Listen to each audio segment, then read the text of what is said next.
Okay, let's unpack this. Canada, it has this incredible global reputation, doesn't it? As a really welcoming place, super desirable to move to. Absolutely.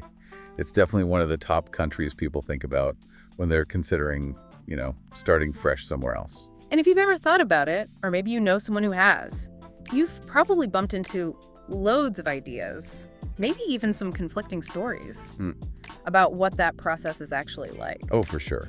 And what life there is really like, too. It's a topic with so much visibility. Which means lots of information floating around. Some good, some maybe not so accurate. Exactly. That's where the myths tend to creep in. So perfect timing. We've got this excellent source material sent in by you, our listener. It's an article called Clearing Up Canadian Immigration Myths.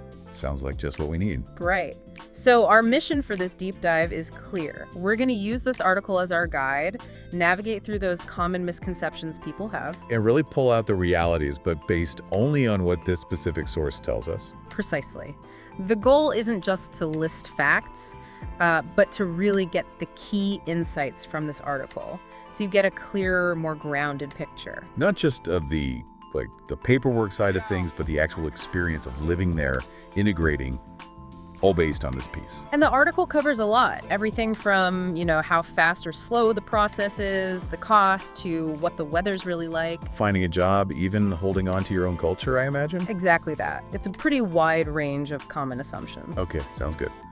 Where does the article suggest we start? Well, it kicks off by kind of acknowledging why these myths even stick around in the first place. That makes sense. Why do they gain traction? The article points out that the whole immigration journey, it just feels huge, doesn't it? It can seem really daunting. Yeah, lots of steps, different programs. Yeah. It's easy to get confused. Totally. And that complexity, the article suggests, naturally creates space for, confusion and maybe misinformation to spread. Anxieties or maybe just incomplete info can harden into these firm beliefs or myths. Makes sense. If you're facing something massive, like moving your life, and the official stuff seems dense, you might grab onto simpler ideas, even if they're wrong. Or maybe worst case scenarios. Right. Yeah. And this article aims to cut through that noise. Right, to show the practical realities behind those common myths. Okay, let's start tackling them, maybe group them a bit. How about we start with the process itself? Good idea. The nuts and bolts of immigrating. Okay, myth number one the article hits. Canadian immigration is just this long, complicated, slow nightmare. Right, the classic fear. Yeah. That is years of waiting and mountains of paperwork. So what's the reality check from the source? Well, according to this article, while yes, it is a process with multiple steps, it's actually become quite a bit faster and more efficient. Faster and more efficient. Really? How? The source points to IRCC, that's Immigration, Refugees, and Citizenship Canada. It says they've really worked on streamlining the pathways. Streamlined how? Using tech. Yeah, exactly. They use digital applications, advanced processing tools, stuff designed specifically to cut down wait times compared to how things used to be done. And the article flags express entry as a key example, right? Calls it the fastest way for skilled workers. That's the main one highlighted. Express entry, it's basically a point system. Okay, so not just first come, first served. No, not at all. Applicants create a profile, and they get ranked based on factors Canada prioritizes. Things like age, education, work experience. Yeah, language skills too, I bet. English or French. Yep, language proficiency is definitely in there. It's competitive based on that score. So how does the invitation part work then? The article says IRCC holds these regular draws, usually about every 2 weeks. They invite candidates with the highest scores in the pool to apply for permanent residency. Okay, and the processing time after you get invited through express entry, what does the source say about that? Is that where the speed comes in? This is the key detail that busts that slow nightmare myth. The source says processing times for those express entry applications can be surprisingly quick. How quick are we talking? As short as 6 months from getting that invitation to apply. 6 months. Wow. Okay, that is dramatically different from the idea of waiting years and years. It really shifts the perspective, doesn't it? Yeah. And the article also mentions the transparency. Transparency, how so? Well, people in the express entry pool can see their score, understand the factors, look at past draw results. Ah, so you can potentially work on improving your profile to boost your chances. Exactly. It gives you some agency. So the insight here isn't just that it's faster, but that systems like Express Entry make it more active, strategic. And relatively quick if your profile matches what Canada is looking for and you understand that points system. That's the takeaway. It's less about just waiting passively and more about knowing the criteria and building a strong application. Okay, myth 1 busted? Let's link that to another process myth the article tackles, number 10 on its list. Immigration is the same standard thing for everyone. Right, the idea of one single form, one massive queue. And the source says? Absolutely not. The reality, according to this article, is that the Canadian system is super diverse. Loads of different tailored pathways. Tailored? Like how? Well, it's definitely not one size fits all. We just talked about Express Entry for skilled workers, but that's just one piece of the puzzle. What other routes does the source mention? There are the provincial nominee programs, PNPs. That's where individual provinces can nominate people who meet their specific local needs, like for certain jobs. Okay, so region-specific needs come into play. What else? There's family sponsorship, which we touch on more later. Specialized programs, too, like the Atlantic Immigration Program, one for agri-food. Oh, and the startup visa for entrepreneurs, right? Yep, that's mentioned, too. And importantly, the article notes Quebec has its own separate immigration system entirely. Right, due to their specific agreement with the federal government. Exactly. So Sure. this huge variety of programs really underlines the main point. The system is built to be inclusive by offering different doors, depending on your goals, your skills, your background. And maybe where you actually want to live and work in Canada. Precisely. So the combined insight from myths 1 and 10 is, the process isn't just faster sometimes, it's a whole network of different paths. Complex, yeah, but structured to bring in different kinds of people for diverse needs across the country. Exactly. It means you need to research which path fits you best, not just assume there's one way in. Okay, so getting to Canada might be quicker and more varied than the myths led on, but what about life in Canada? Let's shift gears. Myth number 2. It's freezing everywhere, all the time, just snow and ice. The classic. Canada is one giant year-round winter wonderland. Or maybe wasteland, depending on your view. So what's the reality according to this article? The source basically says, think geography. Canada is huge. Because it's so vast, it has incredibly diverse climates. So definitely not just snow and ice. Far from it. The article stresses there are distinct seasons pretty much everywhere, just like many other parts of the world. Spring, summer, autumn, winter. Does it give examples of this range? Yeah, it does. It points to coastal cities on the Pacific, like Vancouver.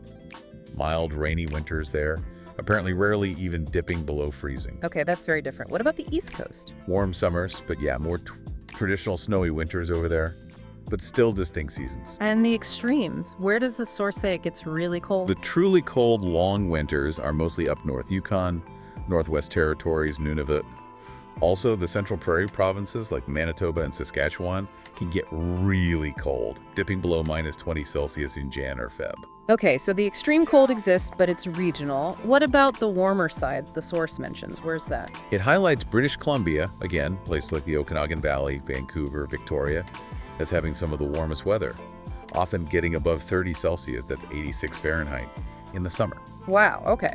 Anywhere else notably warm? Southern Ontario, including Toronto, also gets mentioned for hot, humid summers, and its winters are relatively mild compared to the prairies or the north. So the big insight here is Canadian weather isn't one thing. It depends hugely on where you are. Exactly. From very cold winters, the mild, wet ones, and hot summers, you can probably find a climate that works for you, but you need to know the map. That flexibility is interesting. Okay, let's tackle myth number 3. You absolutely need to be fluent in English or French before you even think about moving. Yeah, that feels like a massive hurdle for a lot of people considering the move. So what's the reality here, according to the source? Well, it acknowledges that strong language skills are definitely beneficial. They help with points for Express Entry, for example. But the source states that being perfectly fluent before you arrive isn't strictly necessary. Before you arrive is the key phrase there. So what happens after you get there? The article points out that Canada actually provides language support services specifically for newcomers. Oh, so there's help available. Yes, government-funded programs to help immigrants learn English or French. Plus, the multicultural vibe in many cities means you'll hear lots of languages, which can ease the transition while you're learning. The source mentions a CLB, the Canadian Language Benchmark. What's that about? The CLB is basically the national standard they use to measure and describe English proficiency for adult immigrants. It's a framework, a way to assess skills. So language is important, and it is assessed using standards like the CLB. Right, but the insight is Canada doesn't demand perfection on day one. They invest in helping you learn after you arrive. It's a process, not a hard barrier. That post-arrival support seems crucial for busting that myth. Okay, next one. Myth number 4. Healthcare is super expensive for immigrants. Another big practical worry, moving somewhere new, healthcare costs. And the reality, based on this article? The source confirms Canada has a universal healthcare system. It's funded by taxes. So newcomers get access? Generally, yes. You gain access through the public health insurance plan in the province where you settle. And that covers most essential medical services. Most essential services. What's typically not included? The article notes things like dental care and prescription drugs often fall outside the public plan. You might need private insurance or pay out of pocket for those. But seeing a doctor, going to the hospital, that's generally covered. Yes, the source really emphasizes the affordability and accessibility of that core primary care and hospital care once you're covered by the provincial plan. Okay, but the article mentions something about a waiting period. It does. There's usually a wait, often up to 3 months, after you arrive before your public health insurance actually kicks in. 3 months is quite a while if something happens. Exactly.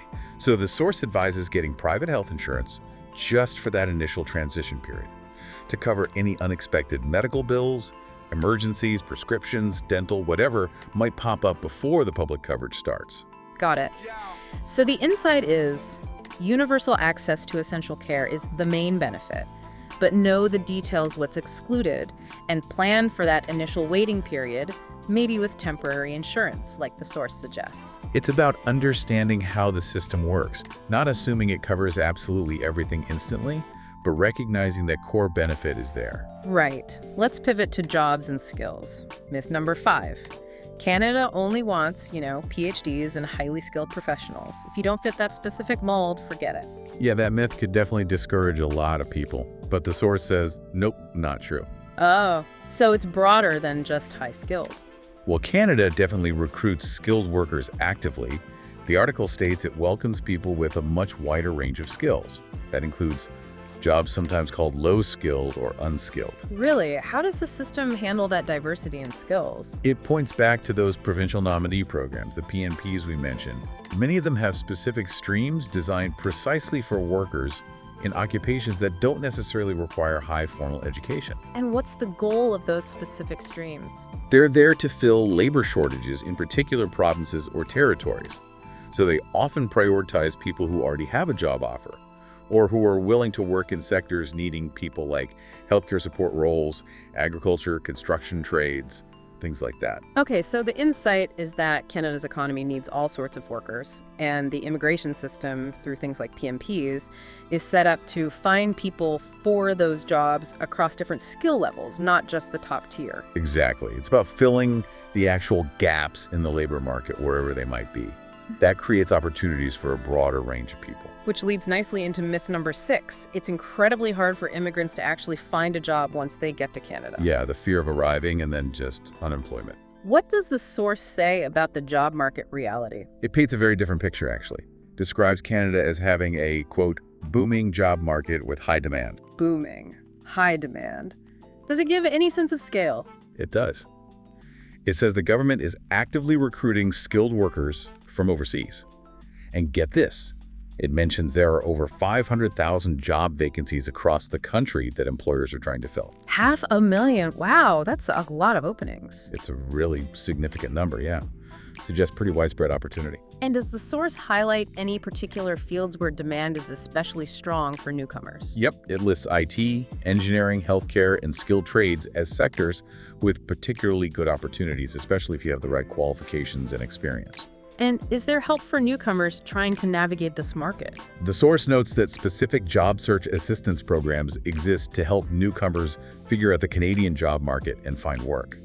So the insight here is far from being impossible. The job market is actually looking for immigrants in many sectors because demand is high, and there's support to help you connect. Right, it ties back to the previous point. Canada needs workers at various levels, and the current market seems pretty robust, according to this article. Okay, let's shift focus slightly to family and fitting in. Myth number 7. Bringing your family over means they face super long waits and a really tough process. Family reunification is huge for many immigrants, so that's a significant concern. What does the source say about Canada's approach? It says Canada's family sponsorship program is robust and actually prioritizes keeping families together. Prioritizes? How? Well, IRCC apparently gives priority processing to applications for close family members. That means spouses, common law partners, dependent children, also parents and grandparents of citizens or permanent residents. And the process itself is described as difficult? For eligible sponsors, the article describes the process as being pretty straightforward. What about those wait times, specifically for immediate family? The source indicates processing times are often shorter for spouses and dependent children compared to other family classes. IRCC actively works to reunite those core families relatively quickly. Does it mention parents and grandparents specifically too? Yes, it mentions the dedicated parent and grandparent sponsorship program. And it also highlights an alternative. An alternative? The Super Visa program. This allows parents and grandparents to visit Canada for extended periods up to 2 years at a time initially, and renewable. So it offers flexibility for long visits, even if permanent sponsorship takes longer or isn't the chosen route right away. Okay, so the insight seems to be that family unity isn't just a nice idea, it's a built-in priority in the system. There are processes designed to make it happen, especially for immediate family, plus options like the Super Visa. Yeah, it reflects a real commitment to that human side of immigration based on this source. All right, myth number 8. Immigrating means you have to totally ditch your own culture, your heritage, just to fit in or assimilate. The melting pot versus mosaic idea. This myth really misunderstands Canada's whole approach to diversity, according to the source. How so? What does the source say Canada is like? It states very clearly Canada is a culturally inclusive mosaic. That's the key term, not a melting pot where everything blends together and disappears. A mosaic, implying cultures remain distinct but contribute to the bigger picture. Exactly that. The article explains Canada's official multiculturalism policies actively encourage newcomers to preserve, celebrate, and share their unique backgrounds, languages, traditions. Your heritage is seen as a positive thing. Does the source give concrete examples of this mosaic in action? Oh yeah. It points to all the vibrant cultural communities in cities and towns across Canada. Gives specific examples like Toronto's Chinatown, Little Italy, Greek Town, Little India, and similar diverse neighborhoods in Vancouver and Montreal. So it's visible in the communities. What about wider society? The article highlights how multiculturalism is embraced through big festivals and events. It mentions things like Toronto's Caravana, Lunar New Year celebrations, Italian Week festivals. These are large-scale celebrations of immigrant cultures. There's even a national day for it. Yep, Multiculturalism Day on June 27th is mentioned. And it goes further, noting institutional support too. Like in schools or workplaces. Exactly. Multicultural education in schools, diversity and inclusion programs in workplaces that respect different customs and holidays. The core insight is your heritage is viewed as an asset that enriches Canada, not something to hide or get rid of. That's a really powerful counterpoint to the assimilation myth. Okay, almost there. Myth number 9. Becoming an actual Canadian citizen is incredibly difficult, almost impossible for immigrants. The idea that it's this insurmountable final hurdle. How does the source address this? It directly challenges it, says Canada offers a clear and importantly attainable path to citizenship for permanent residents. What's the main requirement mentioned in the article? The big one is physical presence. You generally need to have lived in Canada for at least 3 years out of the last 5 years while being a permanent resident. 3 out of 5 years, and the process itself, once you meet that. The article describes the application process as straightforward for those who meet the criteria. Anything else about how citizenship is viewed? It adds that citizenship ceremonies are often celebrated events, emphasizing that Canada tends to view immigrants who become citizens as integral parts of the nation. So, the insight. Citizenship is positioned as an achievable welcome step, not some exclusive club with impossible rules, but a defined path for permanent residents who meet that clear residency requirement. Right, there's a process, Yeah. and the country generally views it positively. Okay, wow. We've walked through all 10 myths highlighted in this article, clearing up Canadian immigration myths, stepping back and looking at all the realities and insights we've pulled from the source. What's the overall picture it paints? It really portrays a system that, okay, yes, it's detailed, it's multi-layered, but it is structured, it's diverse in its pathways, And fundamentally, according to this article, it's designed to be welcoming and to integrate newcomers. Into society and the economy. Exactly. It's complex, sure, but the article suggests is navigable and built on principles like keeping families together and valuing multiculturalism. And the article had some FAQs at the end, too. Any other practical nuggets worth mentioning from there? Yeah, a couple of good ones. It points out that the cost of living isn't the same everywhere in Canada. Big cities are generally pricier than smaller towns or rural areas. That's a really practical point. Ties back to the diversity of locations we talked about with weather. Totally. Your experience, including your budget, depends a lot on where you choose. The FAQ also reinforces the PMP point, confirms almost all provinces have these provincial nominee programs tailored to their needs. With Quebec being the main exception, having its own system. Right. So that reinforces the idea of provincial variation and opportunity. Okay. So this deep dive into the source material, this article on myths, it really paints a picture, doesn't it? While immigrating to Canada definitely takes research and effort. It seems much clearer, more accessible, and more supportive than many of these common myths would have you believe. Yeah, with actual systems mentioned in the source that are in place to help newcomers get settled and integrated. And the article consistently hammers home that idea that Canada, or at least the system described here, values diversity. It values contributions from people with all sorts of backgrounds and skills. Seeing immigrants not just as economic units, but as future citizens, community members. That's the strong impression from the source, yes. Okay. The reality seems much more nuanced, much more geared towards integration than the myths suggest. Much more so. Okay, so given everything this source has laid out for us, the huge variety of needs across different provinces, the many different tailored pathways to get there, the support mentioned for language and finding jobs, the embrace of different cultures. It's a lot to take in. It is. So here's a final thought, pulling directly from what we've just discussed based on this article for you to mull over. How might you personally go about identifying which specific opportunities, locations, or immigration programs highlighted in the source material align best with your own unique skills, your experiences, your goals, and the kind of lifestyle you'd want in Canada? That's a very practical question to ponder after hearing all this. A good next step. Thank you for joining us for this deep dive into clearing up Canadian immigration myths.